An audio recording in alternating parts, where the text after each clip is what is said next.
Bismillahirrahmanirrahim. Assalamualaikum warahmatullahi wabarakatuh. Selamat bertemu, selamat berjumpa kembali, bergabung dengan kami di SMP Negeri Cikupa. Mudah-mudahan bermanfaat buat kita sekalian. Oke anak-anak sekalian, puji syukur, mari kita panjatkan kehadirat Allah Subhanahu wa Ta'ala, yang mana pada kesempatan pagi hari ini kita masih diberikan nikmat iman, nikmat Islam, nikmat sehat, dan nikmat-nikmat yang lain yang kita tentu tidak akan bisa mampu untuk menghitungnya. Mudah-mudahan rasa dengan kita mensyukuri atas nikmat yang diberikan oleh Allah kepada kita ini menambahkan tingkat keimanan kita kepadanya, meningkatkan ridho Allah. Allah makin ridho terhadap apa yang kita lakukan. Baik, untuk menyingkat waktu karena nggak lama ini waktunya, kita akan mempelajari di pelajaran BK pada kali ini. Kita akan belajar mengenai Sang Pencipta selalu hadir dalam hidupku. Kenapa materi ini Bapak sampaikan? Karena apa? Untuk menyadarkan kita sebagai makhluk ciptaan Allah untuk selalu bersyukur terhadap apa yang diberikan kepada kita semua. Wajib itu untuk kita semua. Nah, berikutnya, tujuan dari ini semua adalah untuk memberikan pemahaman tentang kehadiran Sang Pencipta Allah Subhanahu wa Ta'ala dalam kehidupan kita, serta berusaha untuk mengenal lebih dekat lagi apa itu Allah, Tuhan Sang Pencipta. Sebelum ini coba kalian tebak gambar ya, kira-kira di sini dari gambar berikut ya, kira-kira ada nggak gambar orang di sini? Sebutkan ada berapa gambar yang ada di sini. Coba kalian tebak ya, gambarnya ada di mana. Nanti kamu bisa lihat kalau di gambar kopi ini, kalian cari di es krim. Oke, selanjutnya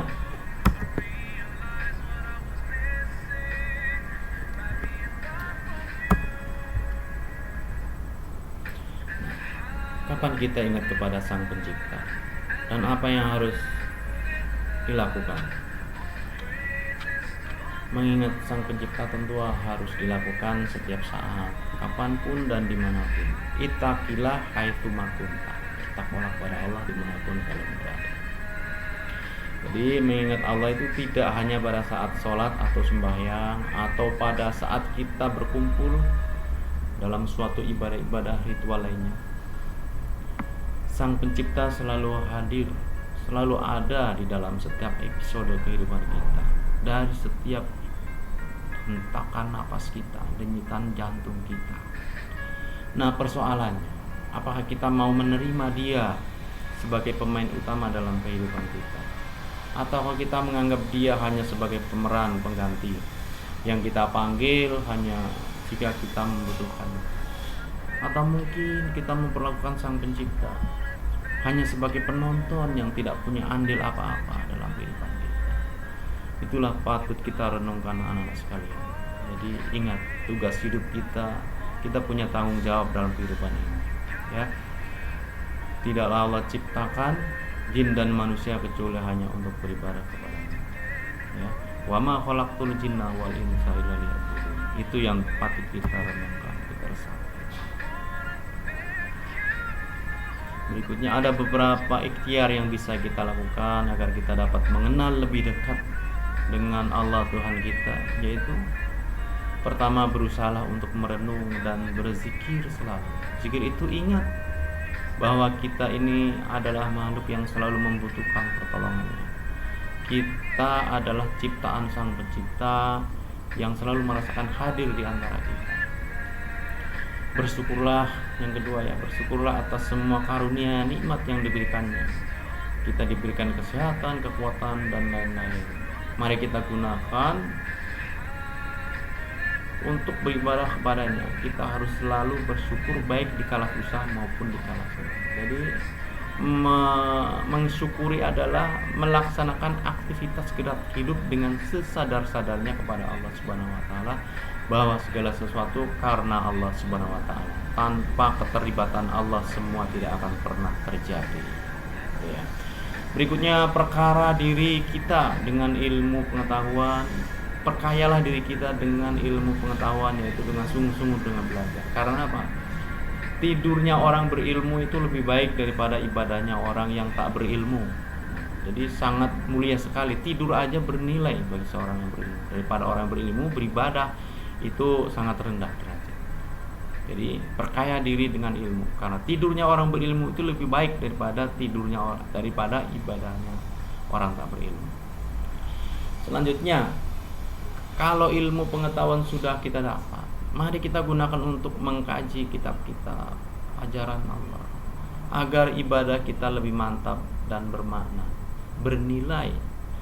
Karena kalau kita landasi dengan ilmu pengetahuan yang luas, maka ibadah kita akan semakin mantap. Berikutnya, berusaha mengenal tanda-tanda kebesaran Allah Sang Pencipta. Selanjutnya,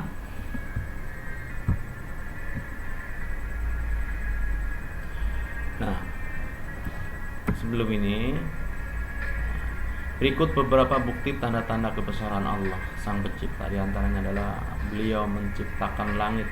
Langit merupakan ciptaan Allah yang sangat indah. Setiap manusia yang suka memperhatikan langit baik di malam hari maupun siang hari pasti akan merasakan ketakjuban luar biasa. Tidak hanya sebatas itu, manusia pun sudah menembus angkasa untuk mengeksplorasi bulan dan bulan. Nah, sekalian, sejauh kita mata memandang itu adalah langit pertama. Sementara langit itu ada 7 lapis langit. Berarti angka luasnya ciptaan Allah. Kita hanya baru melihat ciptaan Allah yang pertama, itu langit pertama. Nah, tadi saya sampaikan, sejauh mata kita memandang itu baru langit pertama. Sementara langit itu terdiri dari 7 lapis langit. Subhanallah, Allah. Berikutnya, penciptaan bumi. Nah, bumi dan segala keindahannya ini sangat kaya dengan ayat-ayat Allah yang begitu luar biasa. Bahkan hingga saat ini manusia belum mampu mengungkap semua tabir misteri di bumi. Lautan, gunung, samudera yang terbentang luas, gurun, pasir, dan yang lainnya sangatlah berkesinambungan serta penuh dengan hikmah dalam penciptaan. Ya, jadi bumi yang kita pijak ini sangat luas sekali, sangat kaya, di mana manusia sampai saat ini belum mampu mengeksplorasi semuanya apa sebenarnya yang terkandung dalam ini. Jadi memang Allah Maha Besar. Selanjutnya, adanya awan. Awan merupakan fenomena unik dari sebuah proses terjadinya dan turunnya hujan. Awan diciptakan untuk melindungi manusia dari terik sinar matahari. Selain itu, awan akan menjadi dominan saat berlangsung musim hujan. Adanya sirkulasi musim dan cuaca ini membuat keseimbangan cuaca bumi akan terjaga. Itulah beberapa yang bisa Bapak sampaikan terkait dengan ciptaan Allah. Kita tidak akan mampu menghitungnya, masih banyak sekali dan tak akan bisa mampu menghitungnya kita semua. Subhanallah, Allah, subhanallah, alhamdulillah, Allah. Demikian, mudah-mudahan bermanfaat buat kita. Ingat, tidaklah Allah ciptakan jin dan manusia kecuali hanya untuk beribadah kepada Allah Subhanahu wa taala. Ya. Wa ma khalaqul jinna wal insa illa liya'budun. Berikutnya, ittaqilah haitsu ma kunta. Untuk mensyukuri nikmat Allah adalah bertakwa kita dimanapun kita berada. Takwa adalah mengerjakan perintah dan menjauhi larangannya. Kalau perintah lakukan semampunya, kalau larangan tinggalkan semuanya. Jadi kalau perintah semampunya saja, tapi kalau larangan tinggalkan semuanya. Mudah-mudahan kita tergolong orang-orang yang bertakwa. Amin ya rabbal alamin. Demikian, billahi taufiq wal hidayah. Wassalamualaikum warahmatullahi wabarakatuh.